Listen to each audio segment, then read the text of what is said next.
இன்னைக்கு முதல் செக்மெண்ட்டான வீட்டு சமையல நம்ம பார்க்க போறது வேப்பம்பூ பச்சடி எப்படி செய்யறதுன்னு பார்க்கலாம். அதுக்கு என்னென்ன பொருட்கள் தேவைன்னு சொல்றேன், கவனமா பாருங்க.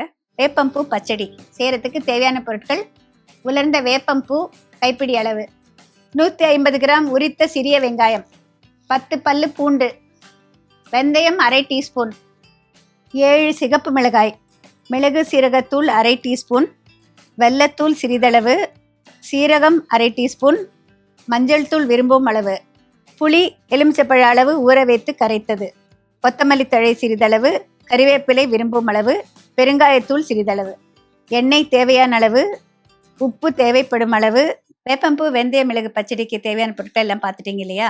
இப்போ வேப்பம்பூ அப்படின்னா நம்மளுக்கு கசக்கும், எல்லாருக்கும் தெரியும் இல்லைங்களா? சீசனில் கிடைக்கிறப்ப நம்ம கலெக்ட் பண்ணி வச்சுப்போம். அதாவது மரத்துலேருந்து கீழே ஒரு பாய் ஏதாவது போட்டுருவாங்க, இல்லைன்னா பிளாஸ்டிக் ஷீட் ஏதாவது. அது ராத்திரியே அப்படி உழுந்துடும். அதுக்கப்புறம் காலையில் அதை சுத்தம் பண்ணணும். நல்லா புடச்சி சுத்தம் பண்ணிவிட்டு அதை கொஞ்சம் புளிச்ச மோரில் உப்பு போட்டு கொஞ்சமாக லெமன் ஜூஸ் பிடிச்சிட்டு அதை ஊற வச்சுட்டு கொஞ்சம் நேரம் கழித்து அதை எடுத்துட்டு நல்லா வெயிலில் காய வைக்கணும். அதே மாதிரி திரும்ப அதில் போட்டு அந்த மோர் பூரா அப்சார்ப் ஆகிற வரைக்கும் வைக்கணுங்க. அப்புறம் நல்லா உலர வச்சுக்கணும். உலர வச்சா பார்த்திங்கன்னா நம்மளுக்கு இந்த மாதிரி இருக்கும். இதை வளர வச்சுட்டு நம்ம ஒரு பாட்டிலில் போட்டு வச்சா நமக்கு கிட்டத்தட்ட 1 வருஷம் 2 வருஷம் ஆனால் கூட ஒன்றுமே ஆகாது, நல்லாயிருக்கும். இப்போ இந்த மாதிரி உலர வச்ச வேப்பம் போகுது. இப்போ இந்த பக்கம் இது நெய்யில் வறுத்துக்க போகிறேங்க. கொஞ்சமாக நெய் விட்டுக்கிறேன். இப்போ இந்த பக்கம் நெய் விட்டுருக்கேங்க. வேப்பம்பூ எப்பவும் நெய்யில் வறுக்கிறப்ப நல்ல வாசனை இருக்கும்.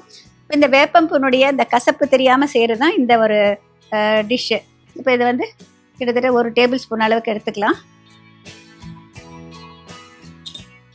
நல்லா வறுத்துக்கலாம். கொஞ்சம் டார்க் கலராக, ஆல்ரெடி இது உலர்ந்தது தான், சீக்கிரம் வறுப்பட்டுரும். வறுத்து எடுத்துடலாம். இதை வறுத்ததை இந்த ஒரு தட்டில் போட்டுறேன், நல்லா ஆறட்டும். இப்போ இதுக்கு வெந்தயமும் சிவப்பு மிளகா தேவையான அளவு எடுத்துக்கோங்க. வெந்தயம் அரை டீஸ்பூன் எடுத்துக்கோங்க. முதல்ல பேனை நல்லா சூடு பண்ண பிறகு ரெண்டையும் சேர்த்துக்கோங்க. வெந்தயம் 1-2 வெடிக்க ஆரம்பிக்கும். அந்த ஸ்டேஜில் கொஞ்சம் நல்ல நிறம் வரும், ஆஃப் பண்ணிவிடுங்க. இந்த சூட்லேயே வச்சுருந்துட்டு அதுக்கப்புறமா நம்ம சின்ன மிக்சியில் போட்டு விட்டு ஏக்கி பொடி பண்ணணும். இந்த மாதிரி கோர்ஸாக பவுட்ரு பண்ணி வச்சுக்கோங்க. இங்கே வச்சுருக்கேன் பாருங்கள்.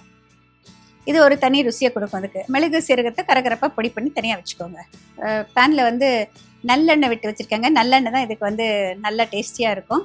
இப்போ இதுக்கு நம்ம சேர்க்கப்படுறது கடுகு. இப்போ இதில் கடுகு நல்லா பொரிஞ்சிடுச்சு. இப்போ இதோட நம்ம சீரகம் சேர்த்துக்கிறேன். கொஞ்சமாக வெந்தயம் தாளிக்கிறதுக்கு போட்டுக்கலாம். கொஞ்சமாக கறிவேப்பிலை சேர்த்துக்கலாம். கொஞ்சம் பெருங்காயத்தூள் போட்டுக்கலாம். இதோட நான் சேர்க்க போகிறது பூண்டு. கொஞ்சம் நிறைய பூண்டு போட்டால் நல்லாயிருக்கும். இதுக்கு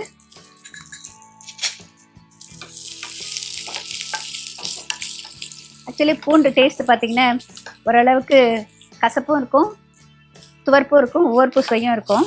வெந்தயத்துலேயும் கசப்பு சுவை இருக்கும், சீரகத்துலேயும் பார்த்திங்கன்னா லேசான கசப்பு இருக்கும். ஆனால் இது எல்லாமே சேர்ந்து நம்ம செய்கிறப்ப அந்த டிஷ் பார்த்திங்கன்னா ரொம்ப டேஸ்டியாக இருக்கும். கசப்பே தெரியாது, வேப்பம்பூனுடைய கசப்பே தெரியாது.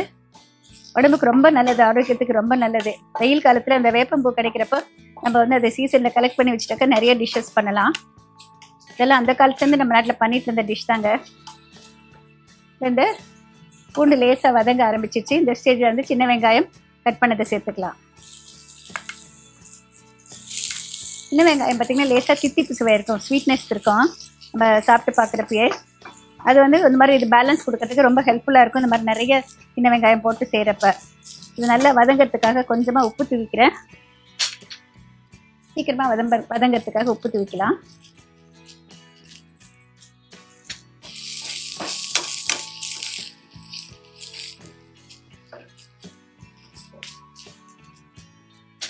கிட்டத்தட்ட இப்போ 1 டேபிள் ஸ்பூன் அளவுக்கு 1.5 டேபிள் ஸ்பூன் அளவுக்கு வேப்பம்பூ எடுத்துட்டாக்க புளி ஒரு மீடியம் சைஸ் லெமன் சைஸில் ஊற வச்சு கரைச்சி வச்சுக்கோங்க.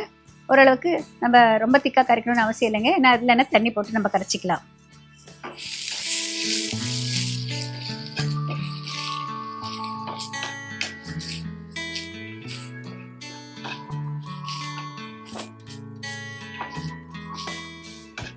இப்போ இந்த சின்ன வெங்காயம் பாருங்கள் நல்லா ஓரளவுக்கு வதங்கிடுச்சு, லேசாக நிறம் மாற ஆரம்பிச்சிருச்சு, லேசான ப்ரௌன் நிறம் வந்துருச்சு. இப்போ இந்த ஸ்டேஜில் இதில் புளி கரைசல் சேர்த்துக்கலாம்.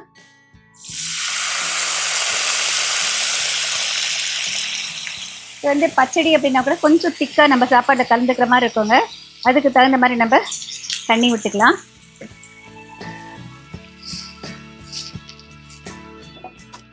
குழம்பு மாதிரி நீங்கள் வேணும்னாக்கா கொஞ்சம் நீர்க்காக இருக்கலாங்க. ஆனால் வந்து இது பொதுவாக வந்து நாங்கள் பச்சடின்னு தான் சொல்லுவோம். இப்போ இதில் வந்து மஞ்சத்தூள் சேர்த்துக்கலாம். தேவையான உப்பு போட்டுடலாம். இந்த 6 சுவையும் சேர்ந்துருக்கு இல்லையா, முக்கியமாக அந்த கசப்பு துவர்ப்பு அதை பேலன்ஸ் பண்ணுறதுக்காக கொஞ்சம் வெல்லம் போடுறாங்க. தித்திப்பு சுவை இருந்தால் தான் அந்த கசப்பு தெரியாமல் இருக்கும். பொதுவாக வேப்பம்பு உலர வச்சாலே ஓரளவுக்கு கசப்பு குறைஞ்சிடும். இப்போ இந்த புளி, உப்பு, வெல்லம் எல்லாம் சேர்றப்ப என்ன ஆகும்னாக்கா இதனுடைய கசப்பு சுவை குறைஞ்சிடும். 6 சுவையும் சேர்ந்த ஒரு டிஷ்ஷாக அமைஞ்சிடும் இது. இப்போ இதோட வந்து நான் சேர்க்கப்படுறது மிளகு, சீரகம் கரகரப்பாக பொடிச்சது. கிட்டத்தட்ட நல்ல ஒரு 1/2 டீஸ்பூன் அளவுக்கு போட்டுக்கலாம். இந்த மிளகினுடைய ஃப்ளேவர் வந்து இதுக்கு ரொம்ப நல்லா இருக்கும். இதோட வெந்தயமும் சிவப்பு மிளகாய் பொடிச்சது இதையும் சேர்த்துக்கலாம். இதில் வெந்தயம் சேரும், மிளகு, சீரகம் எல்லாமே சேருது.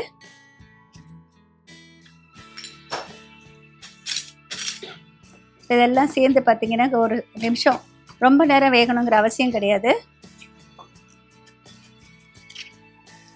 ஒரு கொதி வந்த பிறகு நம்ம அதாவது அடுப்புலேருந்து கீழே இறக்கி வைக்கிறதுக்கு முதல்ல தான் இந்த வேப்பம்பூ சேர்க்கணும். இது கொஞ்சம் லேசாக கையில் நொறுக்கிற மாதிரி வச்சுக்கிறேன். நம்ம கூடுதலாக குறைச்சோ சேர்த்துக்கலாங்க, அவங்கவுங்க விருப்பம். ஓரளவுக்கு பார்த்தீங்கன்னா பரவாயில்ல, எல்லாம் கொதி வந்துருச்சு. இந்த ஸ்டேஜில் இந்த வேப்பம்பூ சேர்த்துறேன்.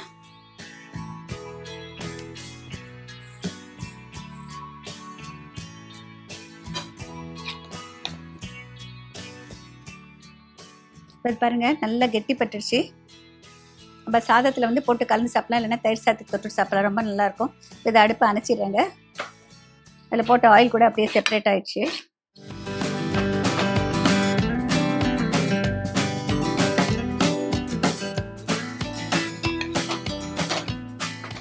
வேப்பம்பூவை நம்ம வந்து அடிக்கடி சேர்த்துட்டாக்க நம்ம வந்து பொதுவாக அந்த காலத்தில் சொல்லுவாங்க, புழு பூச்சி எல்லாம் வயிற்றுல வந்து எதுவுமே இருக்காது, எல்லாமே போயிடும் அப்படின்னு சொல்லுவாங்க.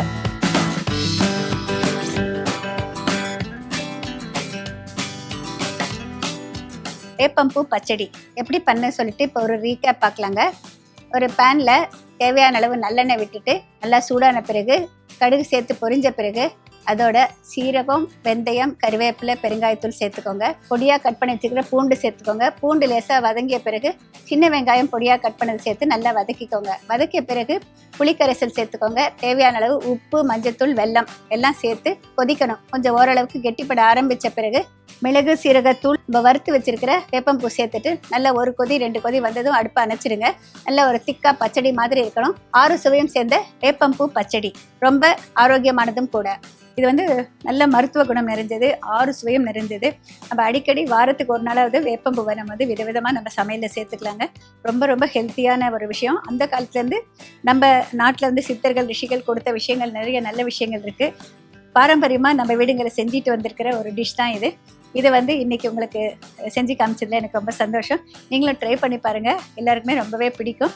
சாதத்தில் போட்டு கலந்து சாப்பிடலாம், தயிர் சாதத்துக்கு கொஞ்சம் தொட்டுட்டு சாப்பிடலாம், இல்லை இட்லி, தோசை கூட தொட்டுக்கலாங்க, ரொம்ப நல்லாயிருக்கும். இந்த வேப்பம்பூனுடைய அந்த கசப்பே தெரியாது.